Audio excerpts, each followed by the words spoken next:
क्यों बढ़ रहे हैं वृद्धाश्रम? वृद्धावस्था जीवन का एक ऐसा महत्वपूर्ण चरण है जब हम आराम से घर पर बैठ सकते हैं, अपने बच्चों के साथ, पोता पोती के साथ समय बिता सकते हैं। लेकिन आजकल बहुत से बच्चे जो अपने माता पिता को अपने घर पर रखना ही नहीं चाहते हैं, उनसे छुटकारा पाने के लिए उन्हें वृद्धाश्रम में भेज देते हैं। इसके कारण वृद्धाश्रमों की संख्या बढ़ती जा रही है।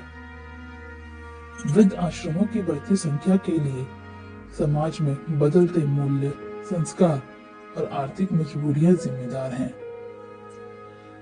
संयुक्त परिवार टूटने के बाद घर के वृद्धों को संभालने के लिए परिवार में सदस्य ही नहीं है। संयुक्त परिवार एक तरह से इंश्योरेंस का काम किया करते थे और वे परिवार के वृद्ध, रोगी और आर्थिक रूप से कमजोर व्यक्तियों की सहायता किया करते थे। परिवार बड़े होते थे, चाचा चाची, दादा दादी, पुत्र आदि सब इकट्ठे ही रहते थे और एक दूसरे की सहायता करते थे।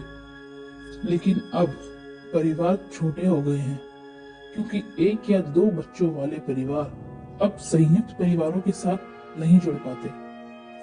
नतीजा यह है कि समय के अभाव में, प्रेम के अभाव में सभी की सोच भी आर्थिक हो गई है। इसलिए समय के अभाव में पुत्र या पुत्री अपने बुजुर्ग माँ बाप को किसी वृद्धाश्रम में छोड़कर अपनी जिम्मेदारी से हाथ धो लेते हैं।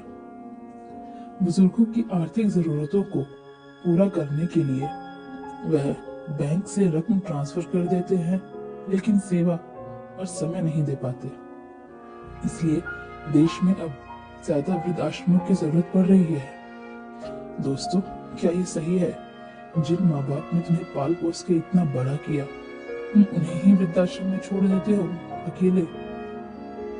कहाँ तक सही है ये? इस पर अपनी राय जरूर दीजिएगा या कमेंट करके बताइएगा कि इसके लिए कौन जिम्मेदार है, हमारी सोच?